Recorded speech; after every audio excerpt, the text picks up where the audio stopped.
The idea is that आंदोलन only happens when dialogue fails. तो कई लोग ऐसे बोलते हैं और कई लोगों का मानना है कि भारत सरकार ने यदि पहले ही डायलॉग कर लिया होता, पहले ही जेन जी से बात कर ली होती, तो देन आंदोलन करने की आवश्यकता नहीं होती। तो इस पे आपका क्या राय है, एक? और दूसरा कि आंदोलन करना खराब है क्या? ये दो प्रश्न है स्टार्ट में सर। आंदोलन भी एक डायलॉग का तरीका है। हम यहां बैठ के बात कर रहे हैं, इसमें समझ में आ गया, ठीक है, नहीं तो हमारा डिबेट चलेगा। आप किसी कठिनाई में हो या मैं किसी कठिनाई में हूं, सुलझाना आपके हाथ में है, मेरे हाथ में, और नहीं हो रहा है तो मैं चिल्लाऊंगा, मैं आपको वहां से लेके आऊंगा, ये पहले करो, अर्जेंट है, ऐसा कहूंगा। डेमोक्रेसी में प्रोटेस्ट भी कॉन्सेंसस बनाने का एक तरीका है। Lot of views come together and a consensus is evolved after discussion. That discussion may happen through dialogue. Due to various reasons, if that thing is not heard, agitation पर जा सकते हैं। लेकिन ये सब करना है to evolve the consensus, not to create divisions. अब जेएनजी की बात है तो अभी जो हुआ है, ग्रीवेंस तो जेन्युइन है। भारत की शिक्षा में बहुत कुछ करने की आवश्यकता है, नहीं हो रहा है, इसलिए बात होती है। तो डायलॉग होना चाहिए। डायलॉग के बाद नहीं होता तो क्या करना, बात की बात है। और मेरा अनुभव ऐसा है जेन जी के बारे में, हम लोग जेन जी की आयु में थे तो हमारी पीढ़ी का स्वभाव ऐसा था कि बड़े जो कहते थे वो मान लेते थे, हम क्वेश्चन नहीं करते थे। तो उस समय की परिस्थिति। अभी जेन जी, वो जेन अल्फा, वो प्रश्न पूछते हैं, उनको लॉजिकल आंसर चाहिए, करेक्ट, और इसके साथ प्यार चाहिए। प्यार है तो ये आंसर दे सकते हैं। आपका मेरा परिचय नहीं, आपस में कोई संबंध नहीं, और आपने प्रश्न पूछा तो मैं पूछूंगा, तुम कौन होते हो पूछने वाले, ऐसा होगा। लेकिन हम जानते हैं एक दूसरे को, आपस में कुछ संबंध है, तो आपने पूछा तो मैं जवाब दूंगा। तो ये बातें होनी चाहिए। डेमोक्रेसी में ये तरीका है।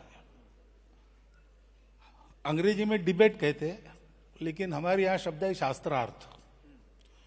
उसमें वाद और प्रतिवाद नहीं होता है, उसमें पूर्व पक्ष उत्तर पक्ष होता है।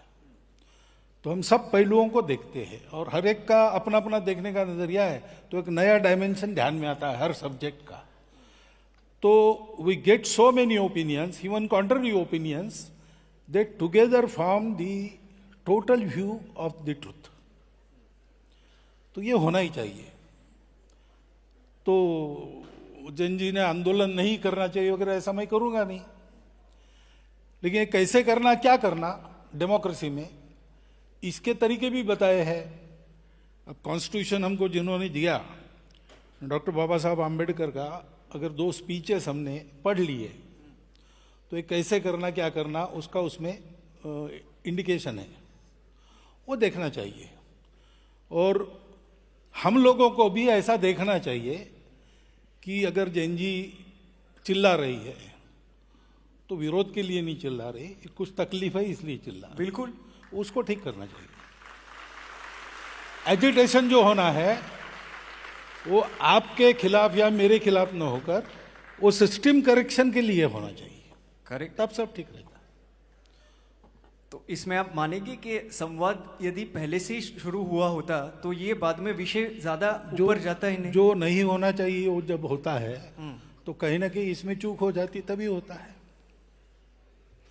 किसकी है क्या है ये अलग बात है, लेकिन कमी तो रही है, ठीक हो जाएगी, करनी चाहिए, ऐसे मैं मानता हूँ।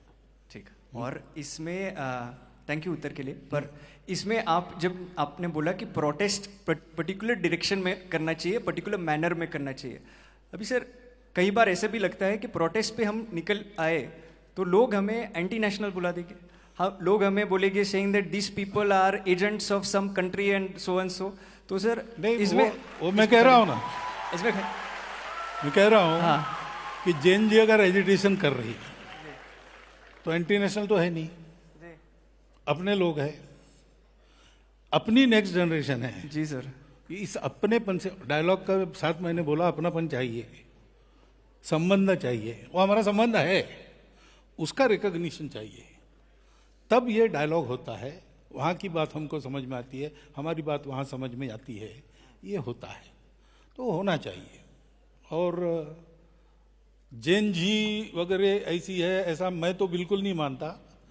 आप क्या मानते हैं? विदाउट इट कॉन्टेक्स्ट भी जब पूछा गया तब मैंने बताया, और आज भी मैंने आपके सामने बोला है कि मुझे लगता है कि ये जो नई पीढ़ी है जैन जी, जैन अल्फा, ये अभी जो हमारी एग्जिस्टिंग पीढ़ी है उससे ज़्यादा ऑनेस्ट है।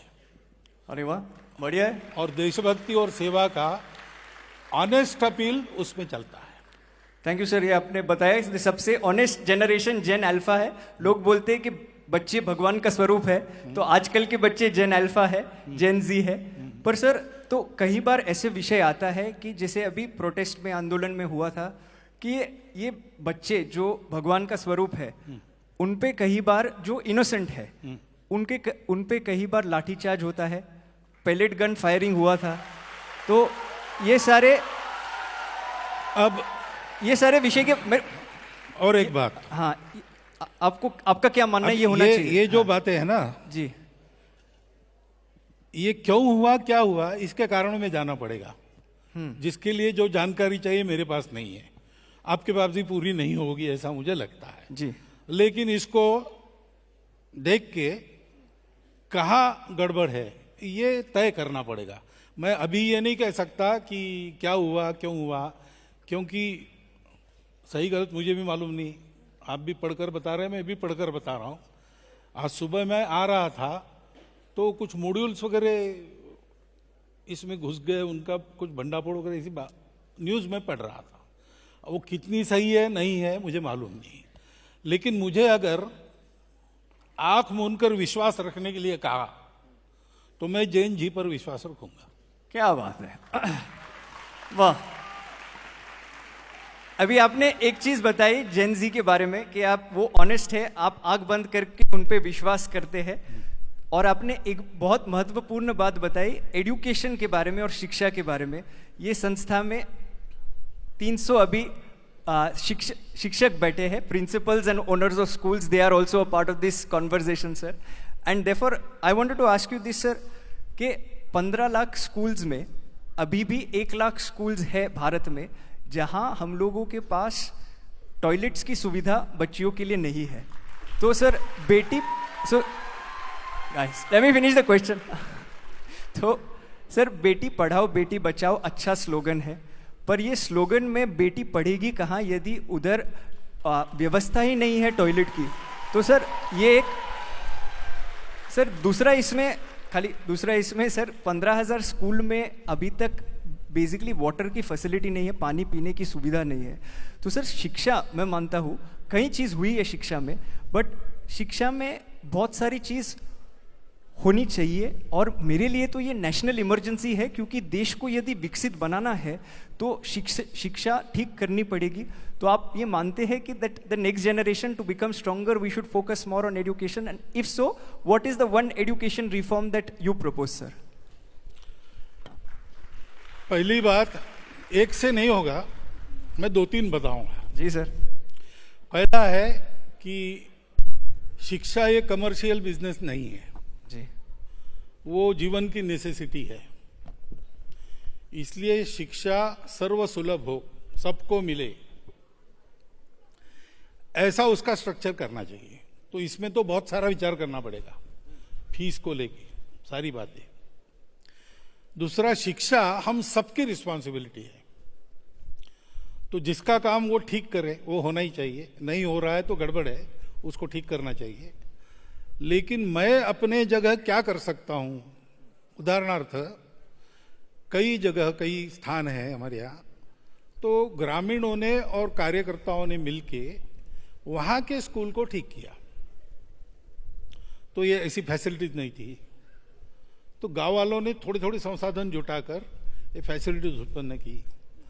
पास के शहर में किसी भले आदमी को पकड़ा, कंप्यूटर स्क्रीन उसने स्कूल में लगा दिए, ऐसा करके किया।